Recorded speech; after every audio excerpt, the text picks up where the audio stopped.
A couple of days ago, the Lord led my wife to this article here. She printed out, but here it is on the screen, and contains some very interesting information.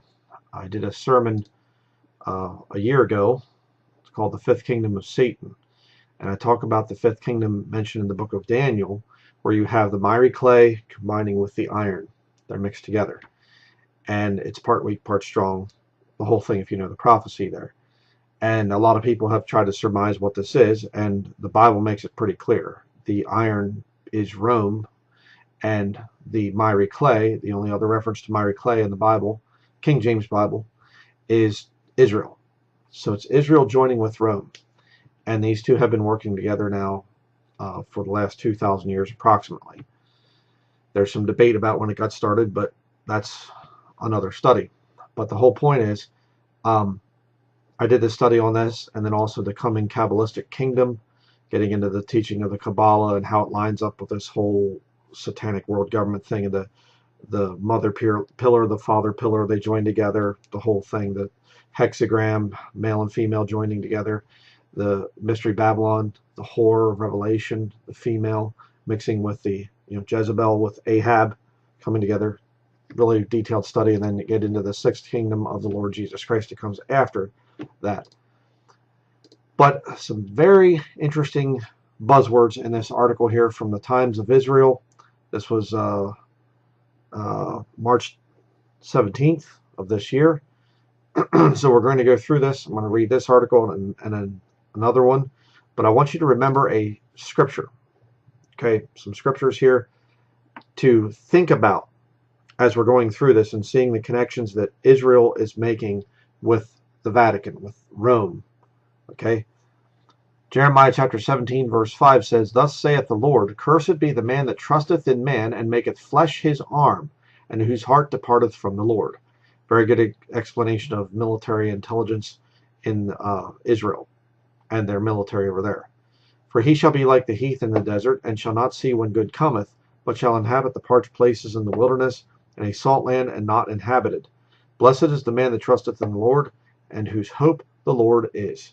Again, one of my purposes of this is, of my ministry, is to turn Jewish people back to the Lord and to help them to understand that the Lord is the Lord Jesus Christ. Jesus is their Messiah. He came and he fulfilled a lot of the prophecies of the Messiah in the Old Testament, and he will fulfill all the rest of those at the second coming. There's no prophecy in the Old Testament that says that the Jewish Messiah, when he shows up, has to fulfill everything in one coming. Okay, that's one of the things that's always brought up, and it's not true. All right, a lot more I could say on that, but let's stick to the article here.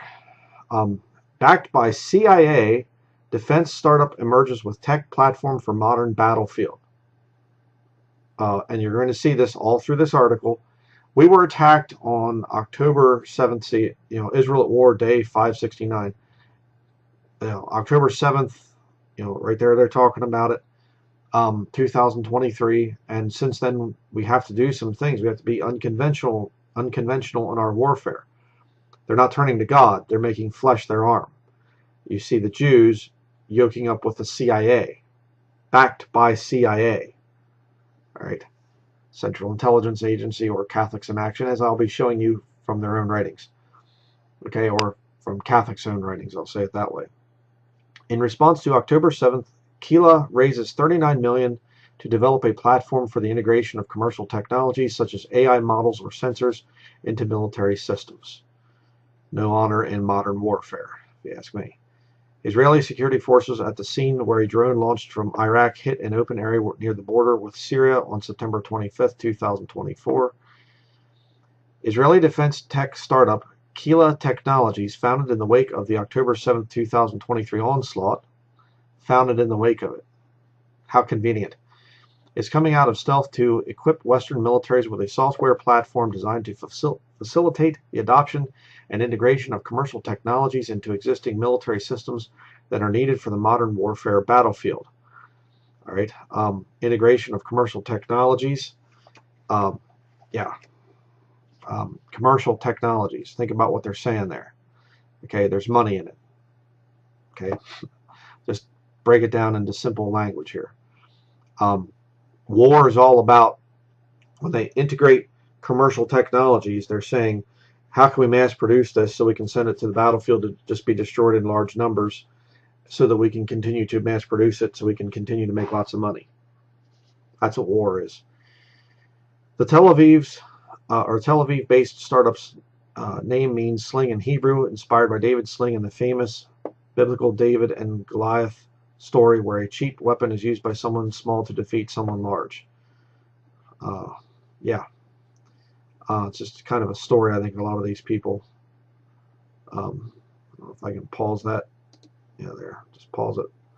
On October 7th, we saw that despite having fewer resources, more constraints, and lower technological capabilities, Hamas was still able to inflict significant damage using inexpensive methods.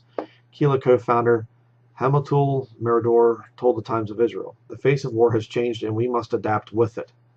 If you don't understand the whole thing of false flag operations and whatnot, that whole October 7th thing, I said from the very beginning, was staged. They allowed it to happen. I shouldn't say staged per se, but they knew it was coming. They said, stand down, let it happen, and then we can have more financing for the war industry. They do this all the time. Same thing with Pearl Harbor. Study it, research it. They knew that Pearl Harbor, the military command knew Pearl Harbor was going to happen. They allowed it to happen, and so that we get into World War II. A fact of history. All right. The only way forward is to break away from old thinking. Don't go for the old paths. Don't pray to God and ask for His protection. Break away from old thinking and embrace these new technologies, added Merador, the daughter of former Minister Dan Merador. One of the major lessons learned from current conflicts around the world, whether it is the war in Ukraine, which Israel has a hand in as well, or Israel's war with the Hamas terror group, is that armies, including the IDF, are not adequately prepared for full modern warfare and need to integrate new sensors, drones, and artificial intelligence applications into their military systems. Why? Because artificial intelligence has no honor. It kills indiscriminately. You have to integrate that in. Force multiplier. You'll see that here in a minute. Despite having one of the world's best defenses against missiles and rockets, Israel has struggled to deal with emerging threats, such as commercial drones throughout the war with Hamas and Iran-backed Hezbollah in the north, as rapid advancement has made them faster and cheaper. It was Hamas drones that first crossed from Gaza into Israel on the morning of October 7, 2023, to disable electronic monitoring systems and pave the way for the massive cross-border onslaught in which terrorists brutally killed some 1,200 people, mostly civilians, and kidnapped 251 to the Gaza Strip. Okay, but they didn't know about it. Over there in Israel, the IDF, they didn't understand. Oh, there's an attack. Oh, no, we didn't know. There's even been people from the IDF that have come out and said, yeah, it was a stand-down thing. They let it happen. Of course they did. In response to the October 7th attack, Kila is developing an open software platform for Western armies to seemingly adopt and integrate fast-evolving commercial and civilian technologies, including communication devices such as tablets, phones, night vision goggles, sensors, radars, or encryption devices into existing military applications and systems. Again, you have to understand that the war hawks like this stuff, they don't want peace. Peace is not prosperity. All right, you have to have war. You have to have fighting and bad things happening. Very important to understand that about war. War is not some bad guy showing up and then the good guys join together and take out the bad guy and everybody lives peaceably. They don't want peace. Right? Kila was founded in July 2024 by Merador, who also serves as president, alongside Alan Dror, CEO, serial entrepreneur and engineer Omar Bar Ilan, and aeronautical engineer Jason Mann. All four have years of experience in national security and technology. So they know that how much money there is in it. Merador is a veteran of the elite IDF intelligence unit 8200, a former partner at the Israeli tech fund Vintage Investment Partners, and previously served as the Israel head of U.S. data analysis company Palantir. Oh boy. Palantir. Just do a little search here on Googly. J.D. Vance Palantir. And just look at some of these headlines here. Who has J.D. Vance's ear on AI, and should we be...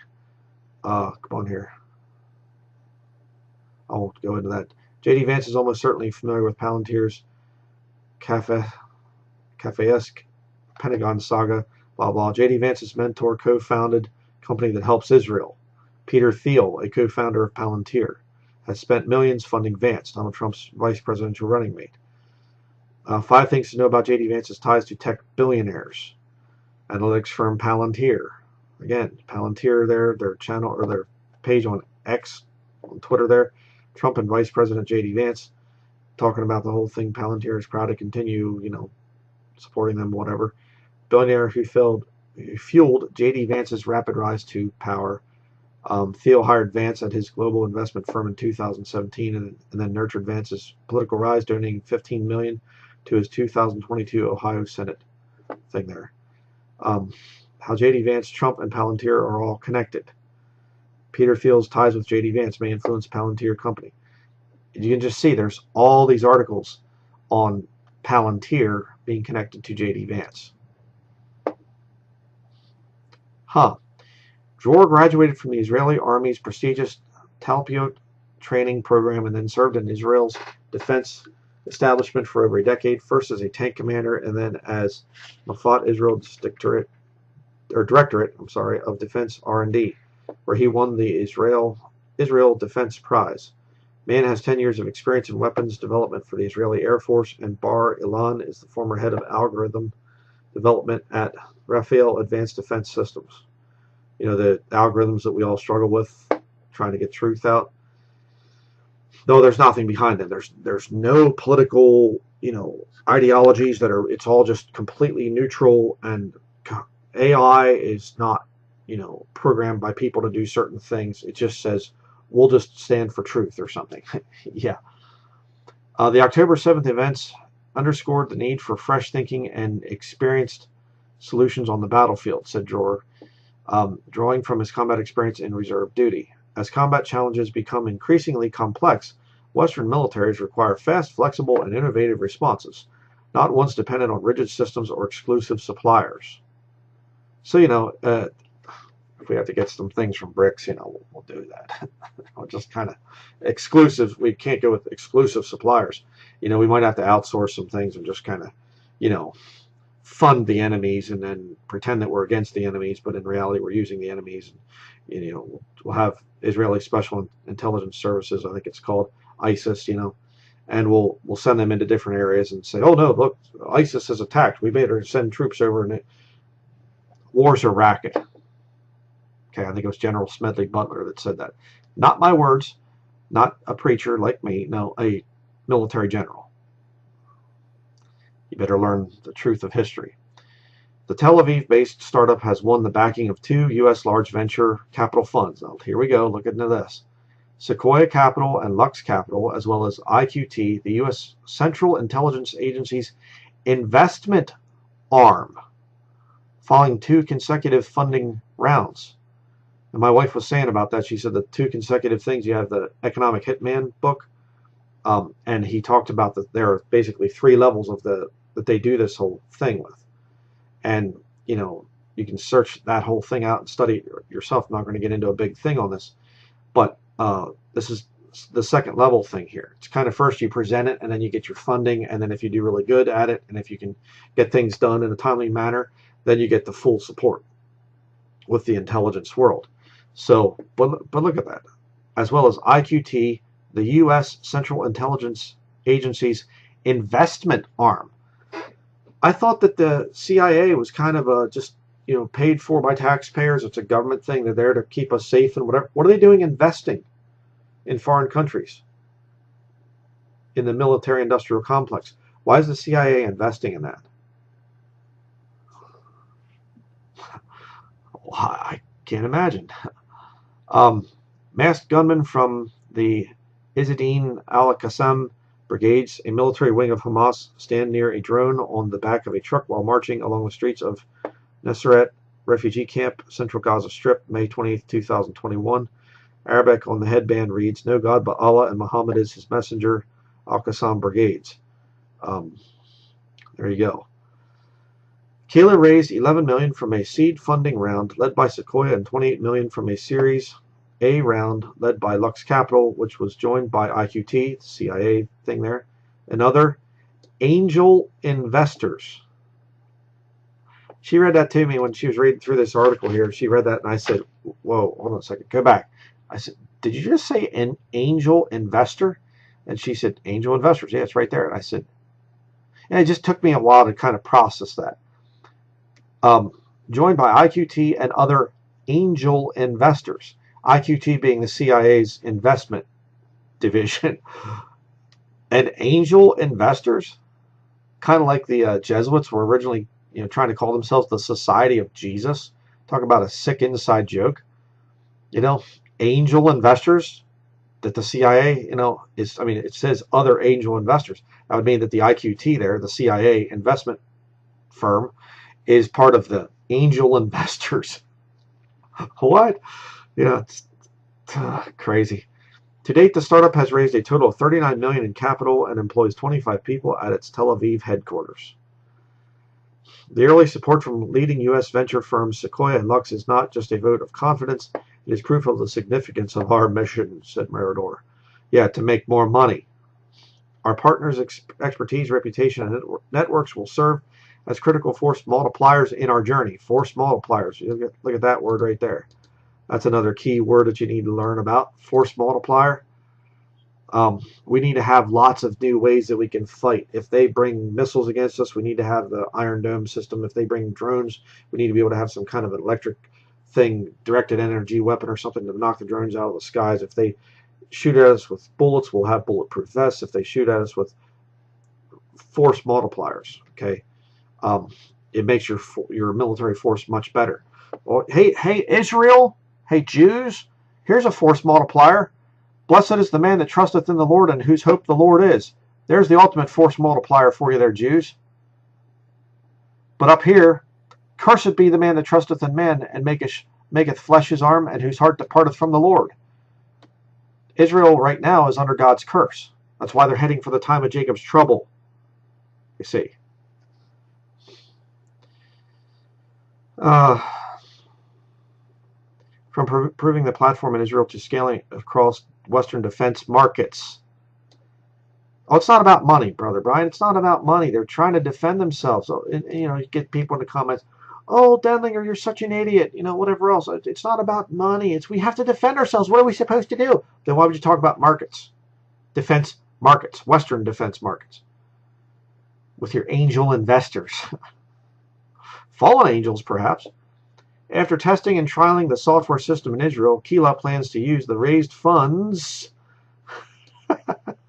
Love of money is the root of all evil. The raised funds to apply and compete for defense contracts in the U.S. Contracts. And Western militaries in Europe and expand the platform's deployment. Expand. Raise funds. Compete for defense contracts. Ching, ching, ching. The founding team of Kila embodies the very best of Israel's defense tech ecosystem, from Iron Dome architects and Talpio graduates to Unit 8200 veterans, said Sequoia General Partner David Kahn. There, it should be C-O-N-N or C-O-N, Kahn. Their ability to deliver mission-critical solutions in days instead of months is already redefining Israel's defense capabilities. Kila's impact will extend far beyond Israel, fundamentally strengthening the defensive capabilities of the entire Western alliance, Khan remarked. Yeah. So, there you have the IQT as the U.S. Central Intelligence Agency's investment arm. Okay, so let's look at this thing now on the CIA. All right, this is the CatholicHerald.com. Why Catholics thrive in the CIA. This is back in 2016. Okay, all about Catholics in the CIA. All right, let me zoom in a little bit here so it's easier to read it. Just a few days before Christmas 1988, terrorists blew up Pan American Flight 103 as it passed over Lockerbie not long after leaving Heathrow. One of the 259 murdered on board was Matthew Gannon, the 8th child of devout Catholic parents. Gannon had joined the Central Intelligence Agency in 1977 becoming a skilled operations officer and linguist. Nearly a year later, in October 1989, many victims' belongings still lay unclaimed in trailers in Lockerbie. When Gannon's brother arrived there, he identified his family members' personal items by spotting a missile and a book with one of Matthew's favorite shirts. Conspiracy theorists have probably already exploited Gannon's death. It's difficult to investigate anything about the CIA or the Vatican and not encounter narratives that resemble thriller novels. Because it's reality. But we shouldn't ignore the topic. The CIA is the best known of the 17 agencies that comprise the American intelligence community. It has earned itself nicknames like Catholic Intelligence Agency and Catholics in Action. It's worth explaining why. They're not denying it, in other words. It is a lot of Catholics and very much serving of the Vatican. Okay. Let's get to this article here quick that my wife printed out.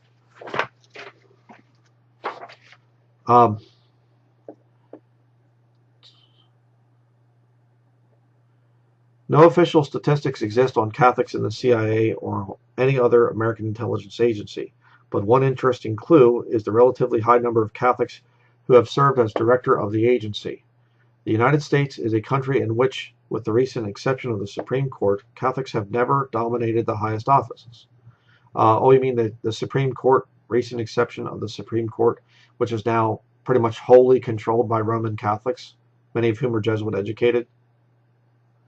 Yeah. Only 1 out of 44 U.S. presidents has been Catholic. The first and only Catholic vice president is the current one, Joe Biden. Before John Kerry, the last Catholic Secretary of State was Alexander Haig, who left the post in 1982. Catholics are a rarity in other top positions, such as Secretary of Defense. Not totally true, but let me continue. By contrast, 3 out of the last 5 CIA directors have been Catholic. Michael Hayden, Leon Panetta, and the current director, John Brennan. Looking back, and remember, this is 2016 when this is being written. So, a number of Catholics led the agency in critical periods during the Cold War. There were no Catholic directors in the 1990s. Some of the most influential directors in CIA history have been Catholic, men such as Walter Bedell Smith, John McCone, William Colby, and William Casey. They were not just casual Catholics. They were devout mass-goers, in many cases, members of groups like the Knights of Malta. Conspiracy theorists usually start there, with nefarious plots about the Vatican steering world affairs. Oh, yeah, they don't do that. It's just a religion there. Yeah. Of course, they never ask why an all-powerful Vatican can't engineer more Catholic presidents. Because it'd be too obvious. Duh. If you have all Catholic presidents, it'd be, you know what, I think our country's run by Catholics. You give people the illusion of choice. Oh, Donald Trump, he's not a Catholic. Then why do they go to the Mass and things like that? You know, and swear allegiance to Catholic systems and things, and they go to the whole Al Smith dinner and all the other stuff. Whatever. Not going to get into all that stuff. To make sense of Catholics in the CIA, you have to go back to the 1940s, before the agency even existed. Until that decade, the United States did not have a unified intelligence system. Separate branches of the military collected and analyzed their own intelligence. I don't know what's wrong with that. That changed with the Office of Strategic Services. This was the CIA's predecessor, responsible for espionage and sabotage operations during World War II.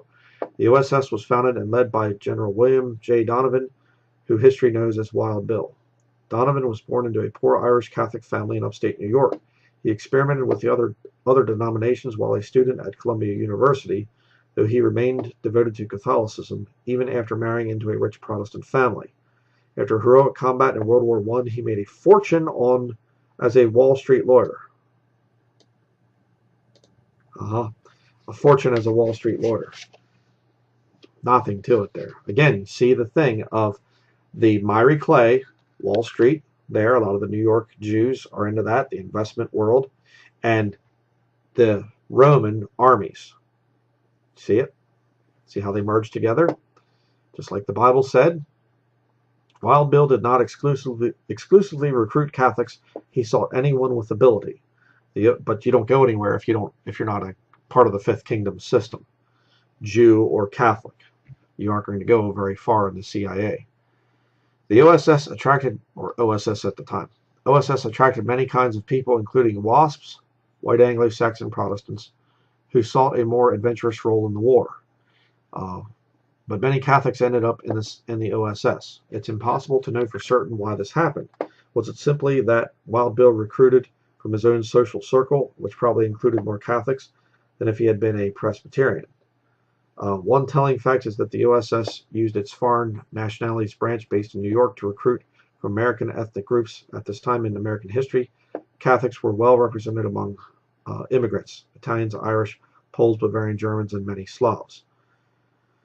Another historical fact is even more significant. Catholic anti-communism in the 1940s and 1950s was at its zenith. Major Catholic organizations such as the Knights of Columbus supported Senator Joseph McCarthy, himself a Catholic, in his quest to purge the U.S. of communist influence. Were young Catholics inspired to take a more activist role in fighting the godless Soviets? Near the middle of the 20th century, establishment Protestants still treated Catholics with suspicion, and that was smart. Back in the 1950s and 60s, Donovan would have been Attorney General in Herbert Hoover's administration had anti-Catholic sentiment not kept him from it. Catholics were more likely to be trusted and accepted with Donovan's OSS rather than in other government agencies. Now, let me just say something about this whole anti-Catholic sentiment. Bible-believing Christians, we are against Catholicism, and when we bring out things and we harshly rebuke Catholics, we'd like to see the Catholics get saved. Bible-believing Christians do not want to round up Roman Catholics and torture them and slowly kill them and whatever. That's not what we do. So this Catholic thing, they come out and they say, oh, it's anti-Catholic, we're suffering, we're being persecuted. No, you're not. We're having theological differences with you, and we'd like to see you get saved. We're trying to get you out of the darkness that you're in, this world here, and bring you to the light of the glorious gospel of Jesus Christ. That's what we're trying to do. So when I say I'm not anti-Catholic, it doesn't mean I'm against Catholicism. And I've never spoken against Catholicism. I speak against it very harshly.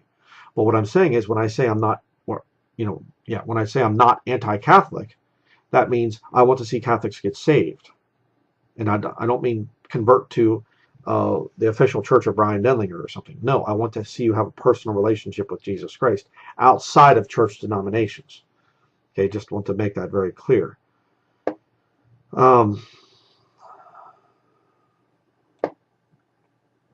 Near the middle of the 20th century, establishment Protestants still treated, okay, I already read that. Today, many admire the OSS for its daring do, but many government figures had only contempt for the agency when it existed. Not only did they spurn its objectives as amateurs, operatives, as amateurs, they also resented them for encroaching on others' territory. Critics of the OSS included J. Edgar Hoover, the head of the Federal Bureau of Investigation and an enemy of Donovan's. In many ways, then the OSS was a haven for outcasts, making it even more suitable for unfashionable Catholics. From its earliest stages, the OSS was involved with the Catholic Church. They're admitting it. Surrounded by the Axis powers, the Vatican was an important intelligence service or source for Donovan and his spy network. Who better to cultivate sources within the Catholic community than Catholics themselves?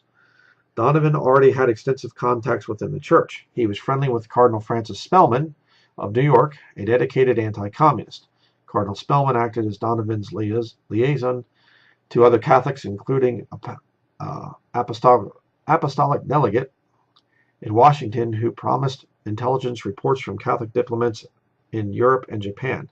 Donovan also worked with a Belgian Dominican priest, Father Felix Morlian, to set up a separate Catholic espionage operation in Europe called Pro Dio. The OSS shut down in 1945, but U.S. intelligence and the Catholic Church remained strongly connected. The CIA's first priority after its creation in 1947 was to ensure that the communists lost the Italian elections of April 1948. A CIA intelligence estimate from that era said that Italy would become a dictatorship if the communists won, and devout Catholics everywhere would be gravely concerned regarding the safety of the Holy See.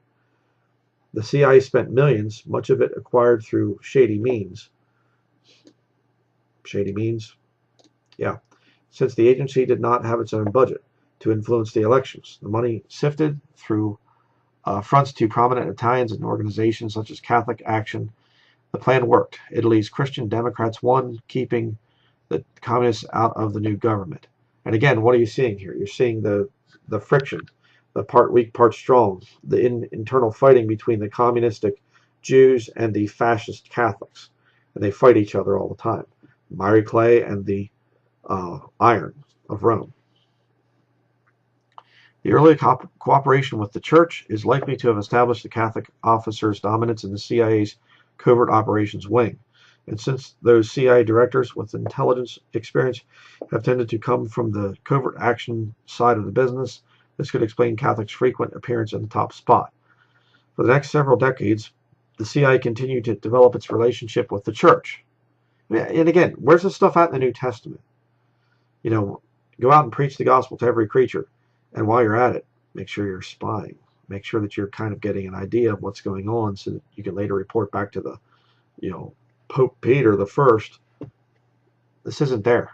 This is not Christian.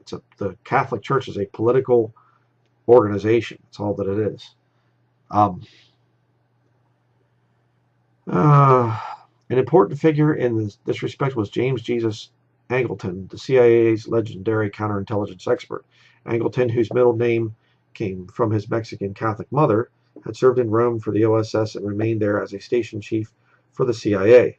Rome was then one of the most important centers of espionage. It's in the book of Acts. I forget which chapter it's in, but the apostles they were kind of the center of espionage. Where was it? Antioch. Yeah, Antioch was the center of espionage. I think it says it in Acts 11 someplace. I don't remember where. A little sarcasm there. Angleton was the CIA's point man for Vatican affairs, getting information from papal nuncios assigned in hostile countries. Angleton was forced out of the CIA in the 1970s, a rotten decade for American intelligence. Congressional committees began investigating the agency over political assassinations and other unsavory practices. American liberals, including President Jimmy Carter, were especially squeamish about cloak and dagger espionage. In the late 1970s, Carter's CIA director Stansfield Turner gutted the organization's covert ranks in what became known as the Halloween Massacre. How many Catholic Cold Warriors were affected? Since many of the sacked officers were over 40, they had signed up during the golden age of anti-communism and probably included many Catholics. In 1980, one former officer bearing the telling name Bill O'Brien considered suing the agency for age discrimination. The last OSS veteran to lead the CIA was Bill Casey, who took control in 1981 after managing Ronald Reagan's presidential campaign. Oh, did you get that? The last OSS veteran to lead the CIA was Bill Casey, who took control in 1981 after managing Ronald Reagan's presidential campaign. Ronald Reagan was a great president and everything, and his slogan was "Make America Great Again." They used an actor named Ronald Reagan to deceive the masses. They used an actor named Donald Trump to deceive the masses. Probably no connection. A dedicated Catholic, Casey had worked with Bill Donovan and sought to drag the CIA out of the doldrums of the previous decade. Casey continued the tradition of working with the Church to fight communism. In line with Reagan's focus on Central America, Casey used Catholics in the region to counter the Nicaraguan Sandinistas and left-wing liberation theology. He often delivered intelligence briefings on Poland and the Soviets to Pope John Paul II. Again, this head of Christianity, supposedly. Bring in the CIA guys. It's time for my briefing from the CIA. Yes, Your Holiness. Okay. When the Soviet Union fell, the anti-communism that had inspired so many fell with it. Around 1993, the agency began to downsize, offering older employees as much as £17,000, to retire early. There have been 3 Catholic directors since then.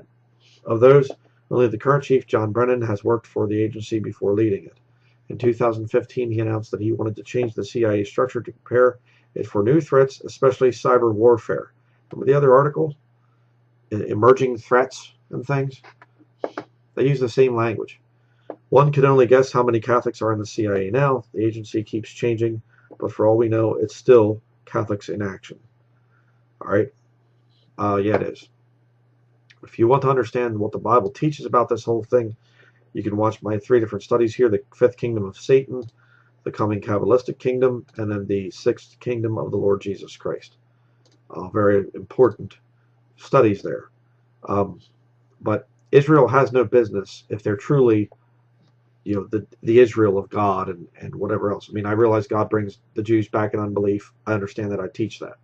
But what I'm saying is, if these people are truly God's chosen people and whatever else, they're going to get to the point where they would say, okay, you know what? We'll rely on God to protect us instead of all this military intelligence scheming, and we'll, put this over here and get money from the angel investors, which includes the CIA. They're not going to be doing that. So that's why the time of Jacob's trouble is coming, and it's going to be a very bad situation for the nation of Israel. So I think that covers everything here. Just looking over my wife's notes here. So a lot more I could say, a lot more I could go over, but I'm going to try to end this video now. Just absolutely incredible. Israel, right here, backed by the CIA. Backed by CIA there, the times of Israel. The fifth kingdom, it's real. The Jews and the Catholics are working together. It's not, well, the miry clay is artificial intelligence or angels or something. No, it's just Israel and the Roman Catholics. That's what's going on.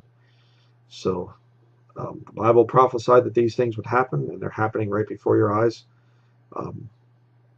Let's be sober, be vigilant as Christians. That'll be it. Thank you for watching.